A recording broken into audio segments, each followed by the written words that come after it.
And welcome once again to Living in the 21st Century. Joining me today is Professor Maksym Yali. Maksym, it's a pleasure to have you on again. Nice to meet you once again too, Aaron. Thank you.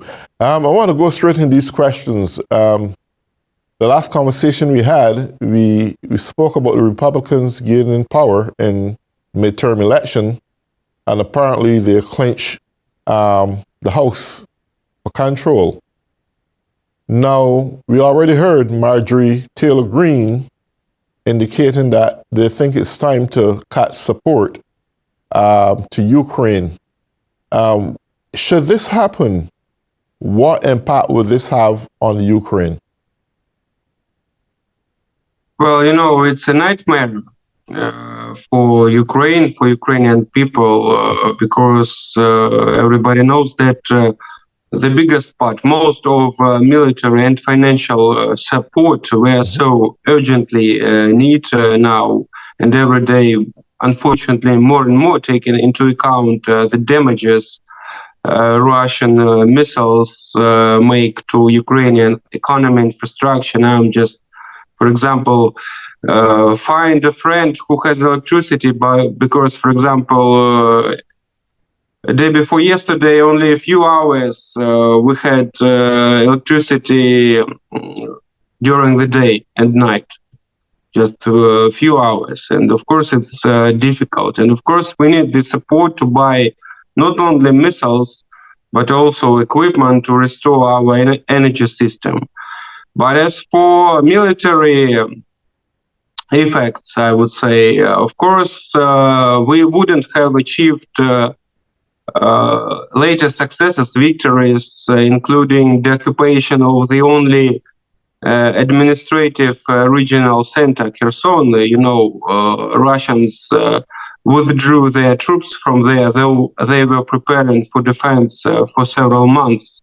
Before that, we had great successes in Kharkiv. All that would be impossible with U.S. support, especially HIMARS systems, MLRS, and artillery system, because, for example, just in spring, after we won the battle for Kiev, which also would be impossible without military equipment of the United States and support, the situation was dramatic, I would say. And then our Western allies, first of all, United States, who has great influence also on European allies, who were hesitating, to put it mildly, giving us support. They reassured it, as well as Ukrainian authorities, President Zelensky.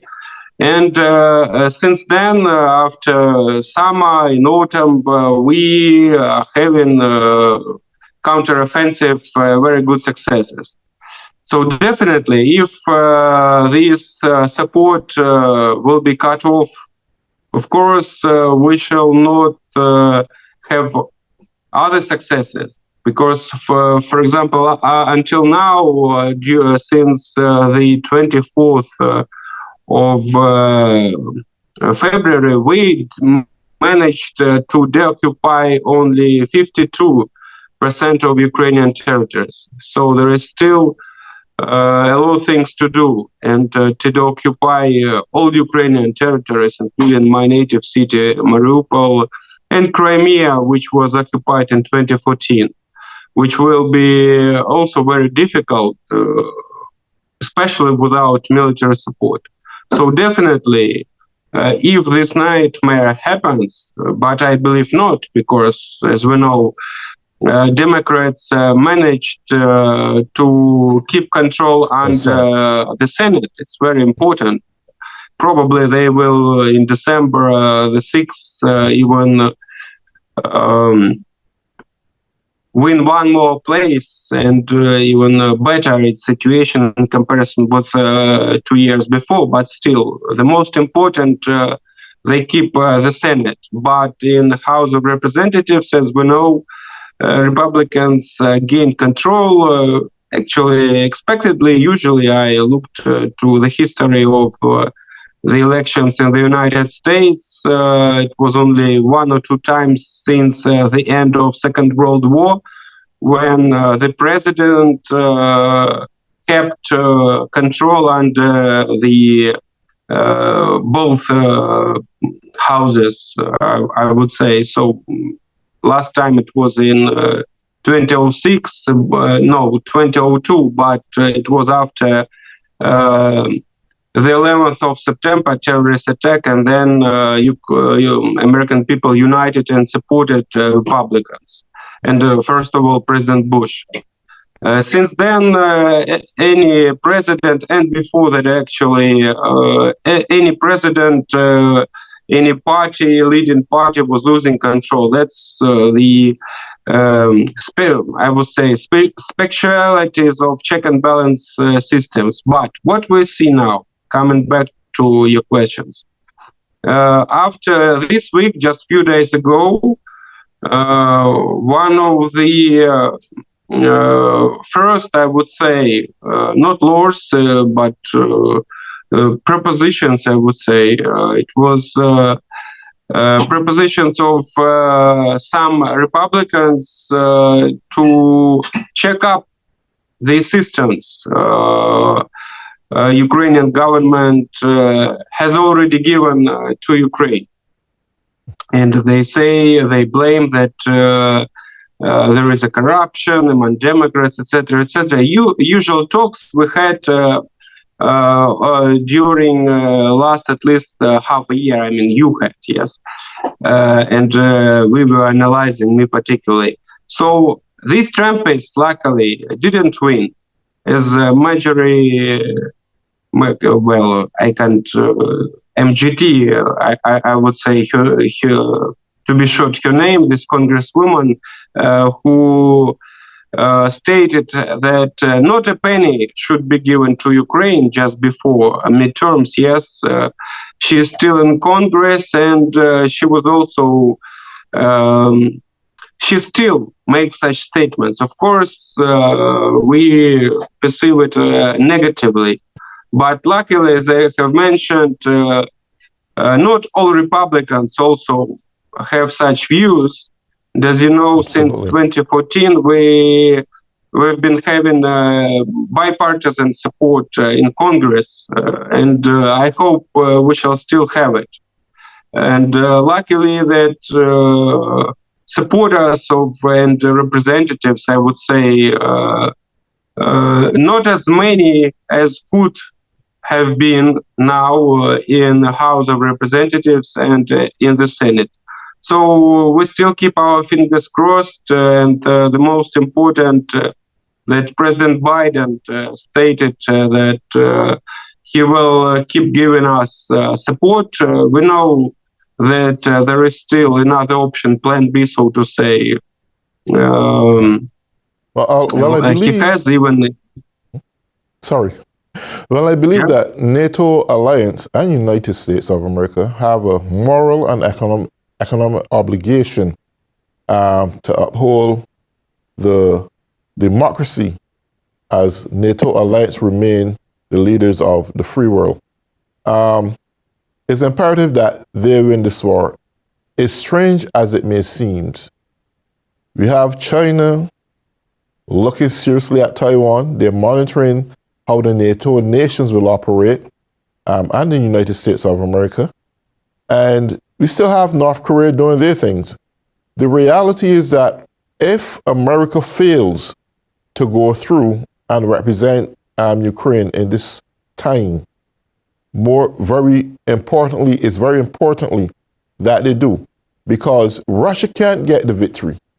Should Russia get the victory, I will guarantee you that Putin will believe that he is the ruler of the free world, and he will come after other NATO alliance and those nations within the parameters of Ukraine.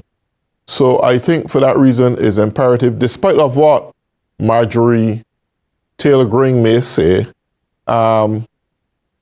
she is whack anyway. I believe that the Senate would maintain its obligation and integrity in assisting Ukraine. It's a war that was unprovocative. Putin did what he do, but it's not reality. But my prime concern is the intensity of Putin attacks still remains the same, or is he running down on artillery and manpower? Well, of course, I just read yesterday and listened to military experts who asked the same questions. So the crucial situation, the worst I would say, since the 24th of February was in Donbass, where they used artillery systems and have advantage 10 times, somewhere in 20 times in artillery systems and shells. And that's why, as I have mentioned in spring, we had a difficult situation and they managed to occupy some new territories. But still, 45% of the Donetsk region is controlled by Ukraine. We occupied in some part of Lugansk regions. These two regions in combined, I would say, it is called Donbass, yes, Donbass region. So, no, they also have lack of shells and artillery. As you know, they even ask American intelligence say that they ask for North Korea to sell them shells and artillery systems. So they have also these problems, and now the fire is not so intensive, I would say, as it used to be in spring. But still, as you know, after they withdrew their troops from Kherson region, from the right bank of Dnipro, now they can throw these troops and weapons to Donbass, and they are doing it already. Moreover, they are preparing, as you know, they mobilized 300,000 new soldiers, new people in Russia. About 80,000 of them, they are already in Ukraine. Thousands of them already killed, but still. They have these problems. What we're afraid of and what are the risks? Cooperation with Iran. As you know, they are given drones which attack our crucial infrastructure. But now American intelligence, CIA, claim for several months already, especially during last month, that there is an agreement that Iran will sell to Russia ballistic missiles for 300 kilometers and even 700 kilometers. That's the biggest threat. Now Russians and Putin have already understood, and if we watch to the battlefield, that they cannot win us on the battlefield. And situation during last few months proves it. And I told you already, just we occupied a lot of territories since the beginning of September. In summer, there was operative force. We were preparing, preparing our strategic plans of counteroffensive. We were receiving military aid, weapons. So we were preparing, and then we used to it. So, and Russians have serious casualties also, not only in soldiers, almost 80,000 already, but also in tanks, vehicles, and all artillery, all kinds of. So therefore, they are asking for North Korea, Iran to sell them weapons. So this is the risk, and we're hoping now that President Biden, his administration, will help to curb these risks and also to impose possibly new sanctions on Iran, or at least to have negotiations. As you know, nuclear treaty failed. There were negotiations for since President Biden came to power, but unfortunately they failed, and now Iran became an openly an ally of Russians, and he is selling them weapons. So, this war is absolutely different. It differs from Second World War, and because Russians were just waging this war on how they used to do it during Second World War. So they are throwing thousands of people unprepared, absolutely, which are killed.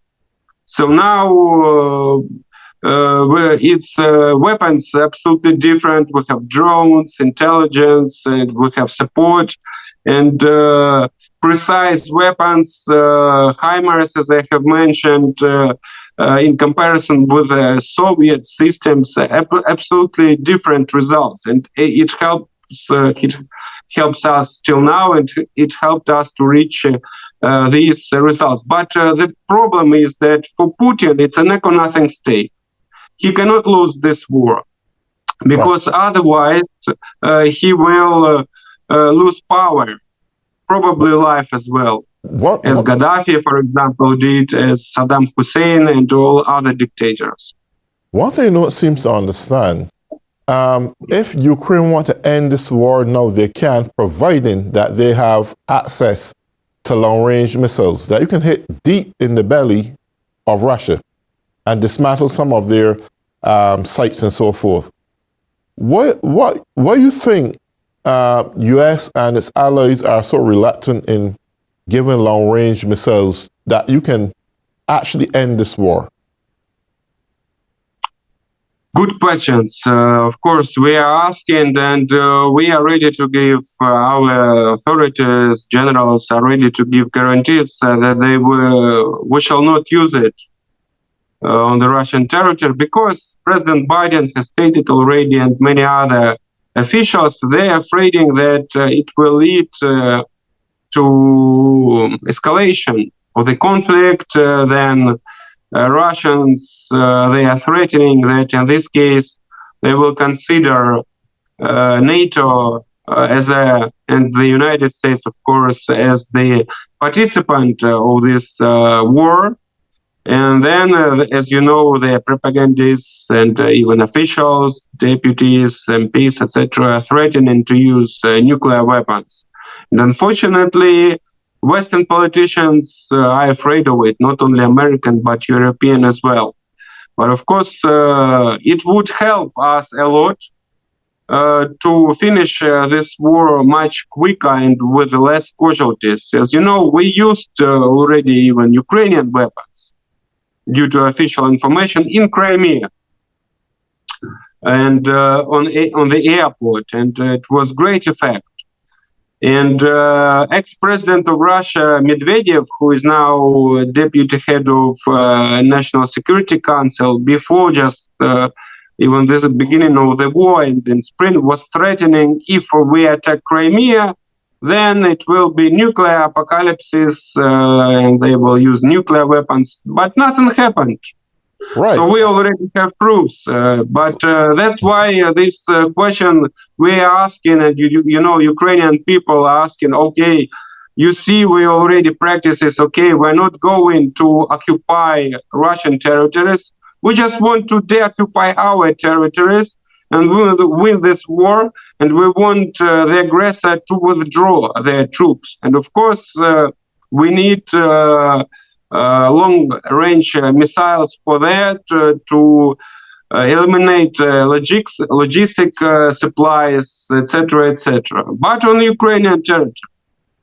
Well, I agree absolutely. And tactically speaking, I don't think Putin is a crazy person, and I don't think he would resort to nuclear war or get nuclear ambitious in mind, because other nations have nuclear weapons too. He don't want Russia to get wiped out, so why would he try to wipe out someone else? This is Ukraine trying to protect itself and disarm Russia from coming after them. And long-term missiles is the way to go. Could Zelensky say to President Biden, well, listen, Putin is just bluffing. He's not going to use nuclear weapons. he has a country that he has to protect also. Because the same way he can use it, the next country can use it against him. So he's not going to go that route unless he wants to see the world end. So just give the long-range missiles that this war can be over and done with, because I think the longer it drags on, it's going to put Ukrainians and Russians too in a bad place where the winter is going to start to take its toll. You get in your electrical sites blast, and Ukrainians are lacking power and they need heat as winter come upon us. So therefore, I only think it's wise that United States and its allied forces come to recognize that the best way to do this is to give long-range missiles.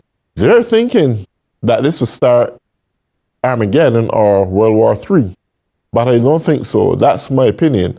What's yours? I absolutely agree with you. As I have already mentioned and gave you results when we attacked Crimea, which due to international law is Ukrainian territory, but Russia annexed it in 2014.